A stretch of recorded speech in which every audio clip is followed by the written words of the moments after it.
पंजाब हुकूमत ने सरकारी मुलाजमीन के बच्चों के लिए तालीमी वज़ाइफ के लिए दरख्वास्तें जमा कराने की तारीख का ऐलान कर दिया है। ये वज़ाइफ बेलोस फंड से साल 2024-2025 के लिए फराहम किए जाएंगे। दरख्वास्तें 1 जनवरी 2025 से 29 मार्च 2025 तक जमा करवाई जा सकती हैं। नोटिफिकेशन के मुताबिक ये वज़ाइफ हाजिर सर्विस, रिटायर्ड, वफात पर जाने वाले या माजूर सरकारी मुलाजमीन के बच्चों के लिए दस्तयाब हैं। तमाम दफातर को हिदायत की गई है कि वो अपने मातहत मुलाजमीन को इस हवाले से आगाह करें और मुकर्ररा तारीख से कबल मुकम्मल दस्तावेजात के साथ दरख्वास्तें मुतालिका दफातर में जमा करवा दें। दरख्वास्तें जमा कराने के लिए दर्ज झैल दफातर मुकर्रर किए गए हैं। ग्रेड 16 और इससे ऊपर के तमाम गस्टेड मुलाजमीन और सेक्रेटरीट के गैर गस्टेड मुलाजमीन ग्रेड 1 से 15 तक के लिए।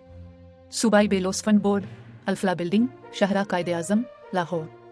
दीगर तमाम गैर गस्टेड मुलाजमीन ग्रेड 1 से 15 तक सिवाय सेक्रेटरीट के मुलाजमीन के लिए मुतालिका डिप्टी कमिश्नर अज़ली चेयरमैन बेलोस फंड बोर्ड के दफ्तर में।